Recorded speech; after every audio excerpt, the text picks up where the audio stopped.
vamos a la presentación que está a cargo de Andrés Zavala Char. El tema que él nos va a presentar es resiliencia de negocios y tecnología. Permítanme presentarles primero a Andrés.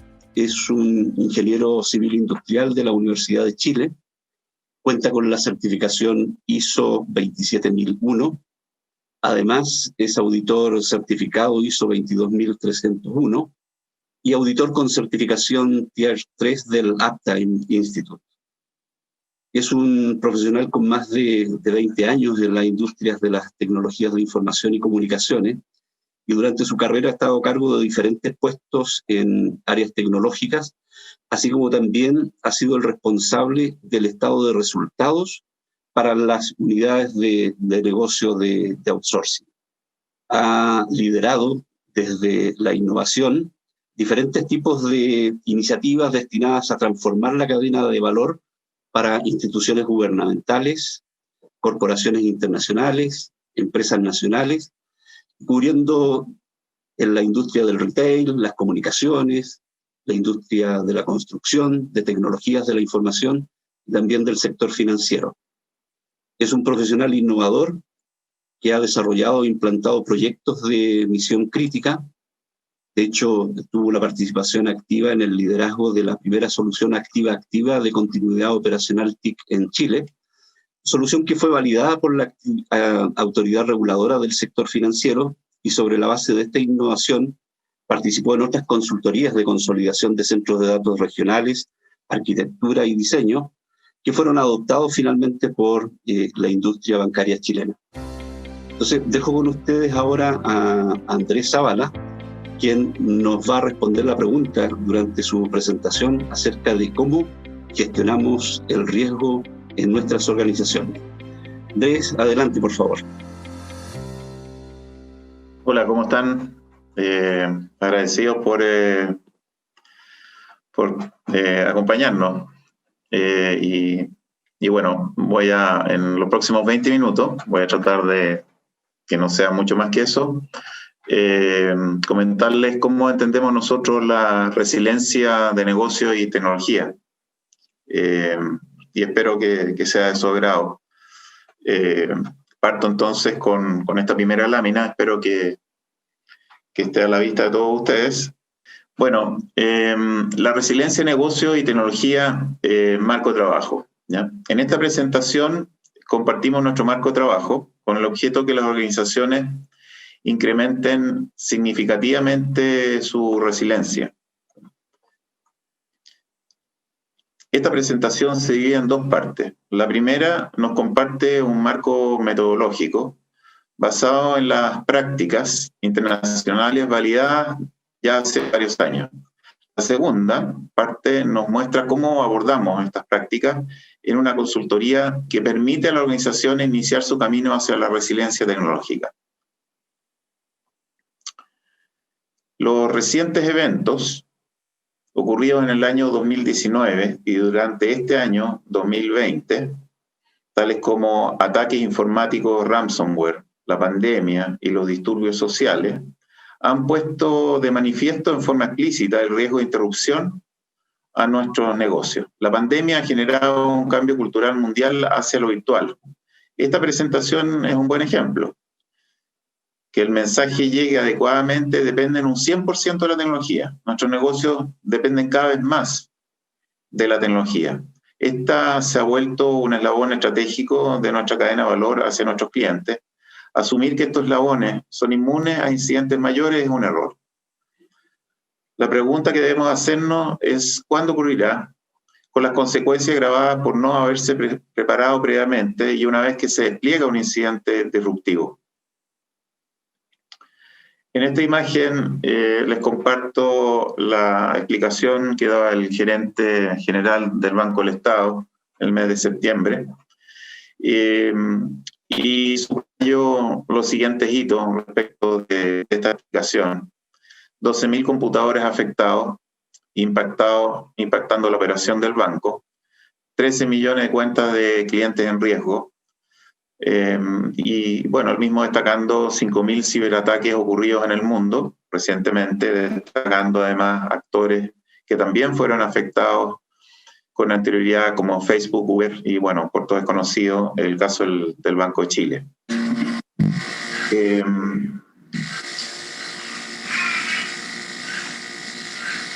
Paso entonces a la siguiente lámina. ¿Cómo estamos gestionando el riesgo en nuestras empresas?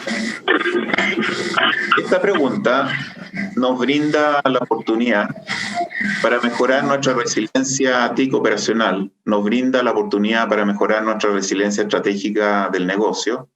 Si bien hemos destacado amenazas externas, no debemos olvidar que el mayor número de incidentes provienen del interior de la organización. Gestionar proactivamente estas vulnerabilidades es responsabilidad de todos los actores que conforman una organización, comenzando con el liderazgo, y quiero subrayar, de la alta gerencia. ¿Por qué la alta gerencia? Porque es la que permite que una política resiliente en el tiempo sea posible y sea eficaz. La resiliencia la abordamos por medio de respuestas a las siguientes preguntas. Son varias. ¿Cuáles son los posibles escenarios adversos? ¿Cuál es el impacto de un evento adverso en nuestra organización? ¿De dónde provienen? Es decir, ¿cuál es la fuente que lo origina? ¿Cuáles eventos adversos deseamos prevenir? ¿Podemos prevenir que estos ocurran? ¿Cuál es su frecuencia y podemos reducirla? En caso que ocurra el evento disruptivo, ¿podemos mitigar su impacto? ¿Cuáles acciones priorizamos? ¿Cuál es nuestro umbral de tolerancia a los mencionados eventos? Respecto de la determinación del umbral, ¿estamos conscientes cómo nos afecta la interrupción de un servicio TIC en la cadena de valor de la compañía?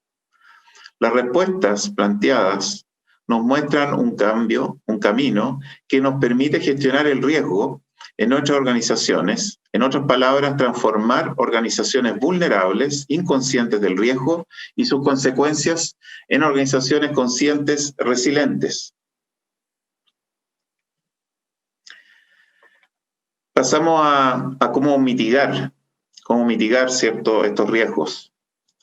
La resiliencia al riesgo puede clasificarse en medidas de mitigación dura y blandas.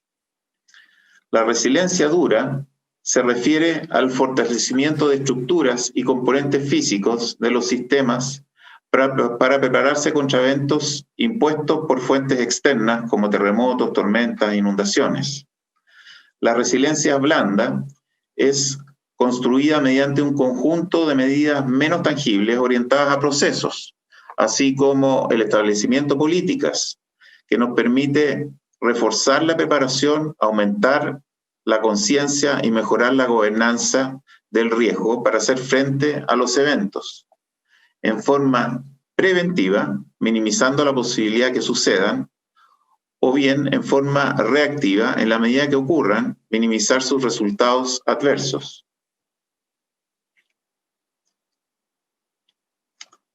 La distinción es aprender a convivir con el riesgo en lugar de asumir que el riesgo puede eliminarse por completo.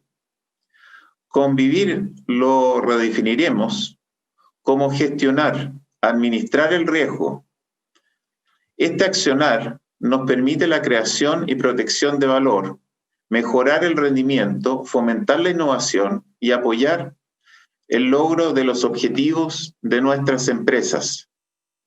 Respecto de la innovación, Oscar ya lo mencionó en la introducción, pero yo quisiera volver a destacarlo, porque es un buen ejemplo de cómo cuando uno se ve enfrentado a retos que plantea la gestión de riesgo, puede generar nuevos proyectos bien interesantes, y este es uno de estos.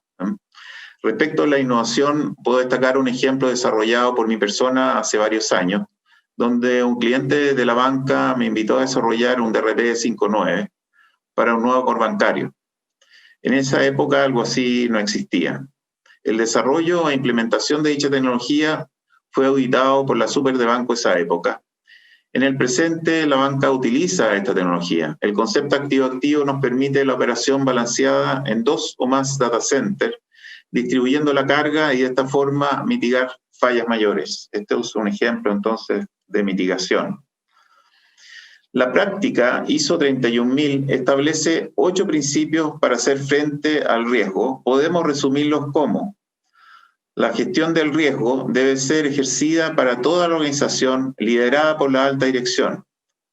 La información es la savia que alimenta su correcto accionar.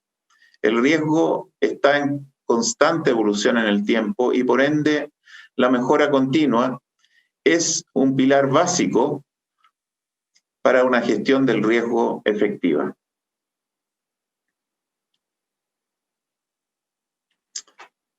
Bajo la ISO 31000 incorporamos 2 prácticas, la 22301 y la 27001. El riesgo es la expresión de la probabilidad de un evento incierto, repentino y extremo que, si ocurre, puede tener un impacto positivo, oportunidad, o negativo, amenaza, en el logro de los objetivos organizacionales. El riesgo se describe como fuentes de riesgo, eventos potenciales, las consecuencias sobre los objetivos de la organización y la probabilidad de ocurrencia o su frecuencia. Como es de esperarse, a mayor probabilidad de una consecuencia importante, tendremos un caso de riesgo que deberá ser tratado por la organización. Utilizando el ejemplo del banco como fuente de riesgo, tenemos la Internet como canal de acceso del malware. La consecuencia fue la contaminación de 12.000 computadores, que significó la detención parcial de las operaciones y pérdida de imagen pública. ¿Cómo se trata el riesgo? Se inicia con la definición del alcance. Voy a tratar de mostrar para irlo guiando. Con el alcance o contexto sobre el cual deseamos realizar el análisis del riesgo. Yo no necesariamente debo hacer este análisis sobre toda la organización. Podría escoger una parte de la organización. Ese es el sentido, ¿cierto?, de este alcance o contexto. Definimos el umbral, el criterio, que estamos dispuestos a aceptar. Es decir, qué tan riesgoso o menos riesgoso deseo tratar mi riesgo, puede ser más o menos riesgoso. Definimos también el umbral que estamos dispuestos a aceptar y luego de haberlo definido, identificamos el riesgo para luego realizar su análisis y valoración. En función de esta valoración y el criterio establecido, definimos el tratamiento del riesgo.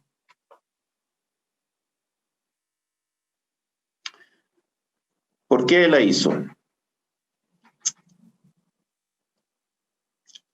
La ISO reúne las mejores prácticas consensuadas en todo el mundo, conformado por 164 países miembros.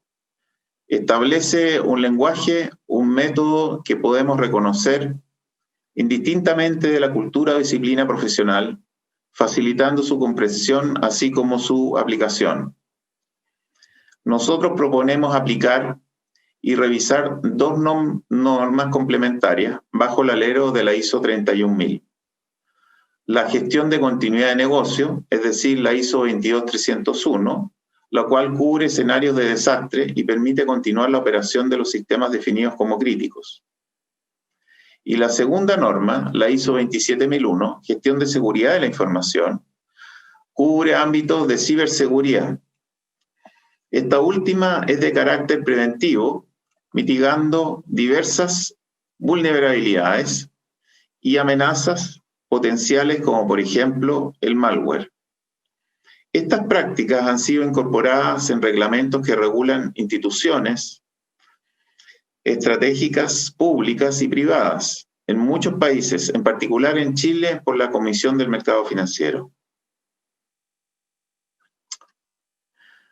Pasamos a mirar con más detalle la 22301, en particular cómo realizamos el Business Impact Analysis. el proceso de impacto del negocio o Business Impact Analysis busca definir un conjunto de elementos junto al negocio de cuáles son los servicios o productos más críticos para la empresa que deben continuar incluso cuando se produzca un incidente mayor, que hubiese detenido completamente la operación y por ende detenido la entrega del producto y los servicios a los clientes. Y esta definición la establece la alta dirección, normalmente los líderes, ¿cierto?, o los gerentes a cargo de la operación, de las ventas, etc. Habiendo definido los procesos y productos críticos, se establece cuáles son los procesos que los soportan. Y estos procesos que ahora definimos como críticos, relacionamos sus actividades de transformación, entre las que se enumeran los sistemas de información, los que en consecuencia son declarados de criticidad alta o muy alta. Lo descrito es desarrollado por medio de reuniones sostenidas con el negocio, en particular con las gerencias que gobiernan estos procesos. La información recogida es consolidada y resumida en una tabla que denominamos matriz VIA. Dicha matriz permite establecer los criterios de diseño que definen la estrategia de mitigación.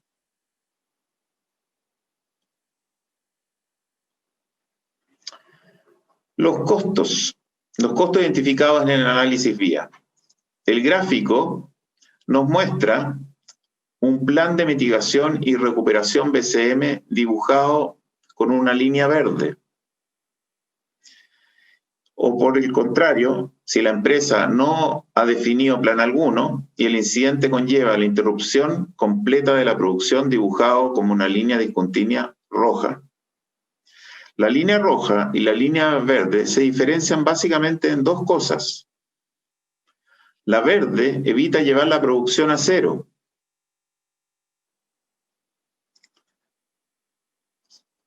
Sobre un escenario definido como nivel mínimo aceptable de operación, dibujado, ¿cierto?, por esta línea discontinua de acá. La segunda diferencia es que el tiempo de recuperación es mucho más breve, definido por el tiempo objetivo de recuperación, por esta línea que está acá. Los costos de no contar con un BCM, dicho de otra forma, con un programa de continuidad de negocio, son básicamente las pérdidas incurridas por la empresa una vez que se ha manifestado el incidente.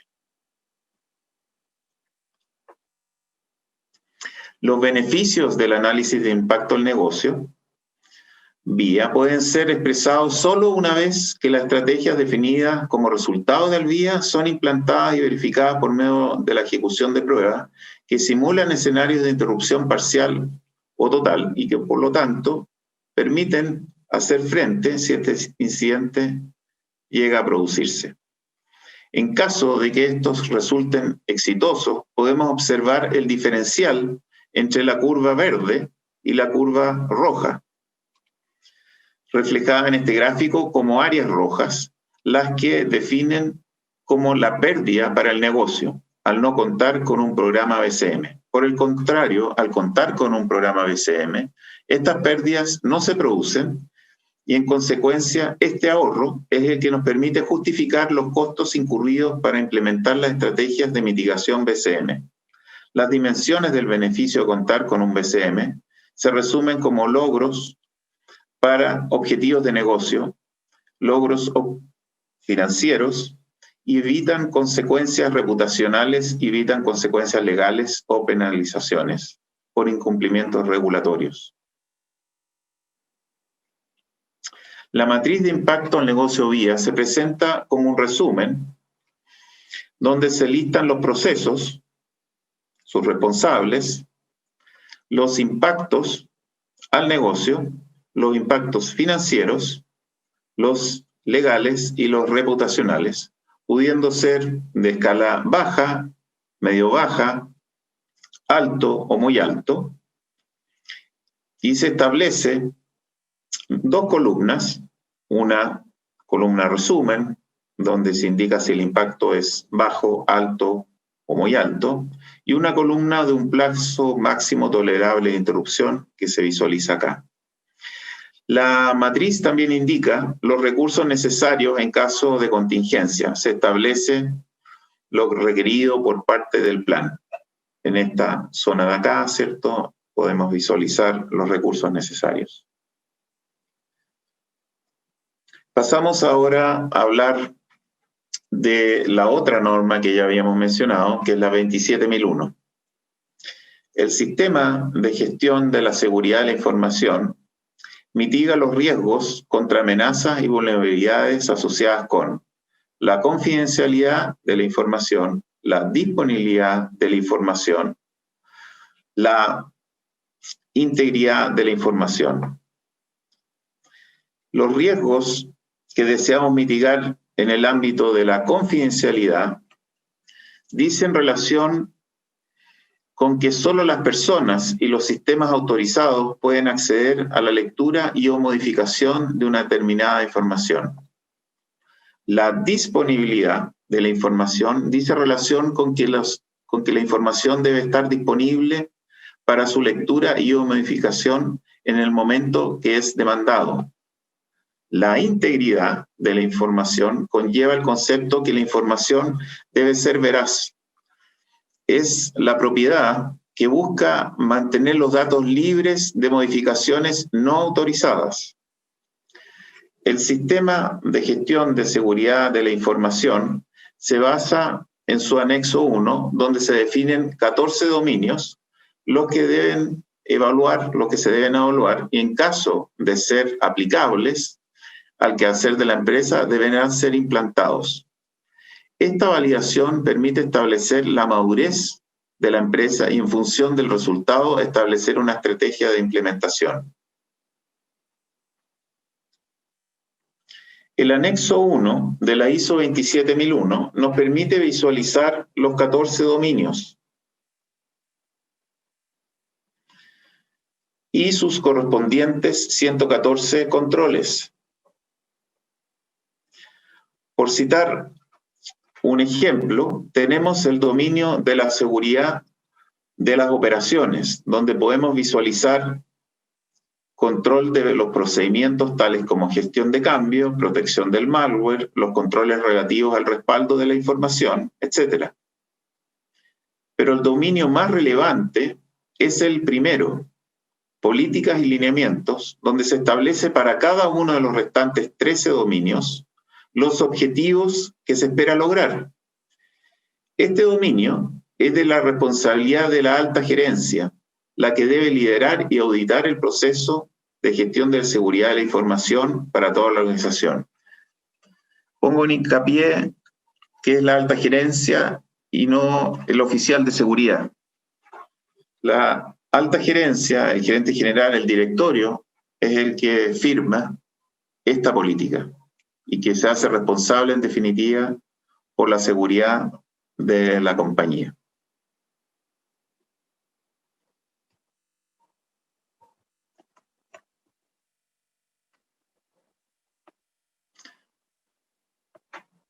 Habiendo presentado el marco metodológico, describo a continuación cómo aplicamos los conceptos por medio de una consultoría que busca como entregable en su primera fase el desarrollo de la estrategia por medio de una hoja de ruta hacia una organización más resiliente. Motivado usualmente por algún incidente importante, la organización decide abordar sistemáticamente el riesgo. Como hemos descrito, proponemos abordarlo por medio del análisis vía y el levantamiento de madurez de la gestión de seguridad de la información. Como ya hemos visto, ambos son complementarios. Dichos análisis nos entregan el impacto operacional y financiero, es decir, el impacto de los objetivos de negocio motivado por incidentes.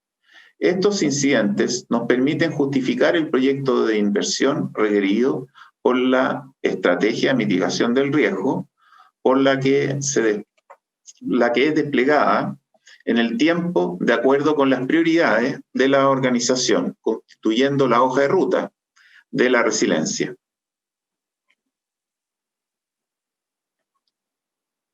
Los ámbitos de acción de una estrategia de mitigación típicamente son descritas por las partidas de data center, networking, plataforma de servicios, respaldos. Destacamos respaldos porque es el último eslabón que dispone una organización en caso de que todos los elementos previos de mitigación hayan fallado.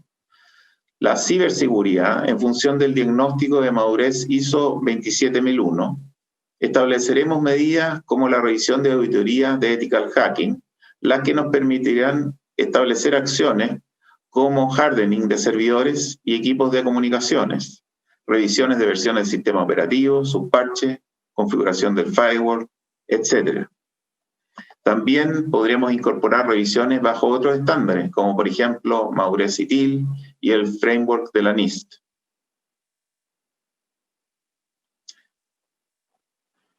Utilizaremos los siguientes principios de diseño en el momento de abordar la estrategia de mitigación del riesgo.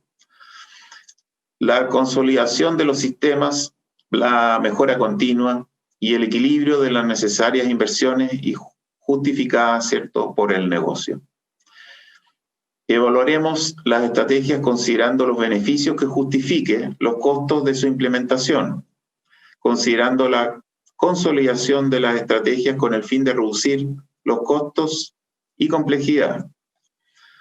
Los conceptos de centralizar, unificar, sistematizar, consolidar son altamente deseables, motivados para lograr economías de escala, asociados con la operación y la gestión unificada. Esto último, además de facilitar su implementación, nos permite reducción de costos.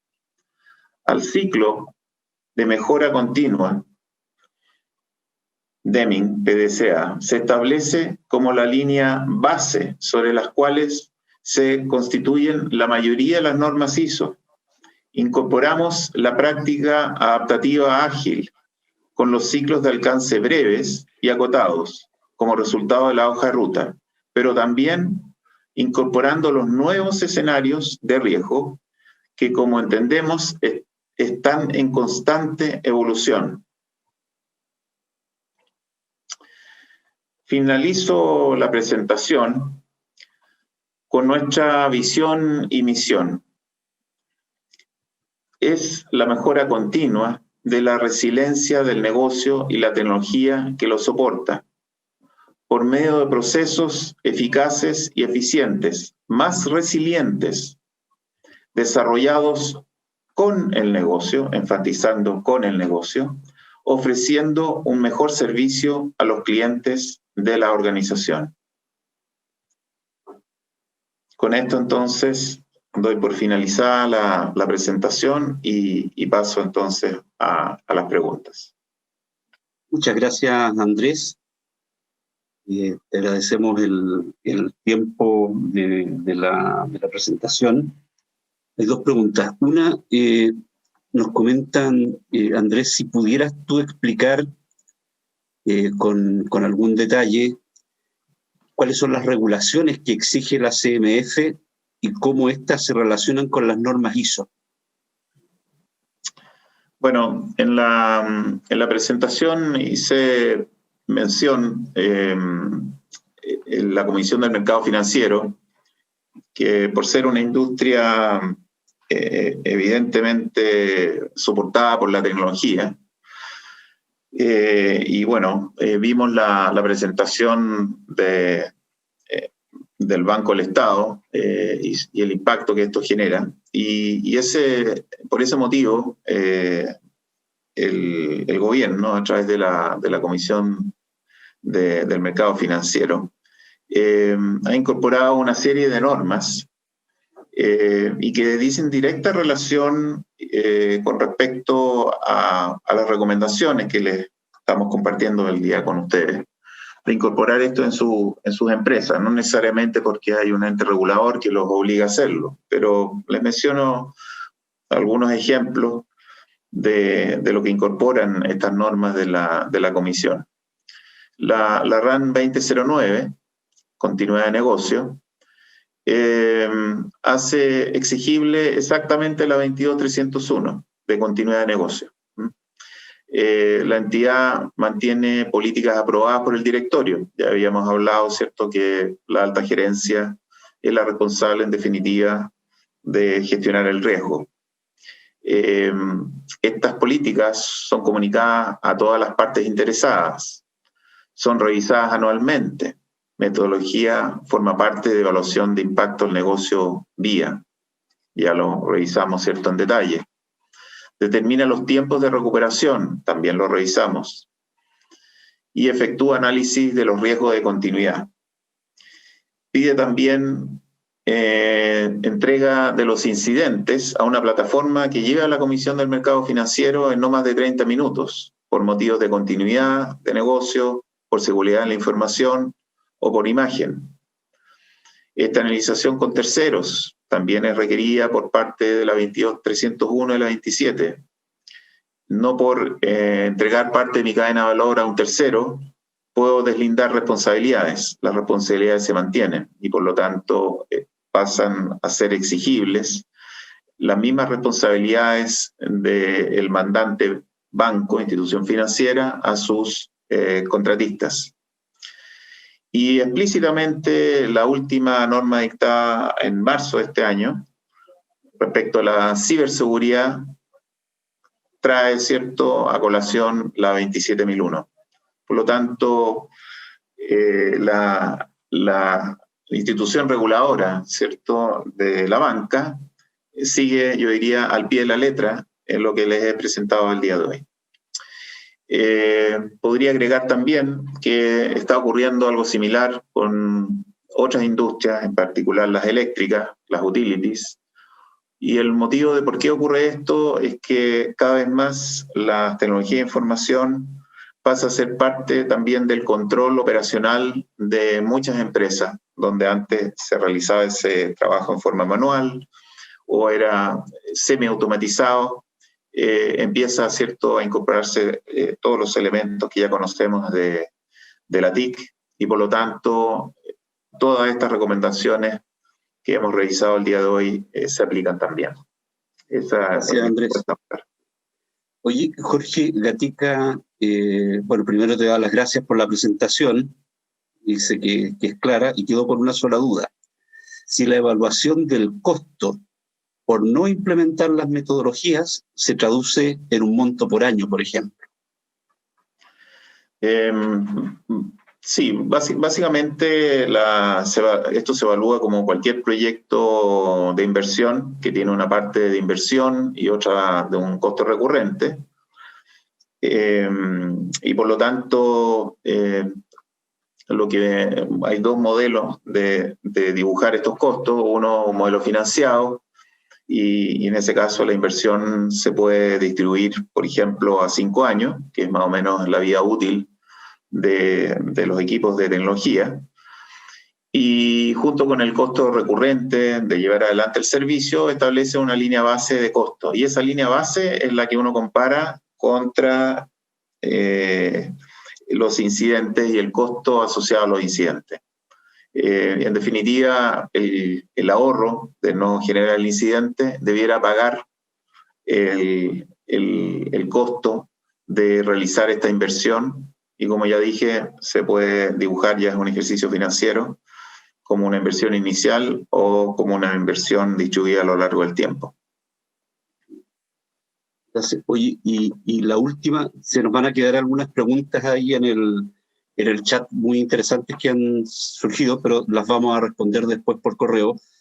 Por ahí preguntan, ¿es el gerente de informática el responsable y mandatado para liderar la implementación de alguna de las normas ISO, por ejemplo, la 31.000, la 22.301 o la 27.001?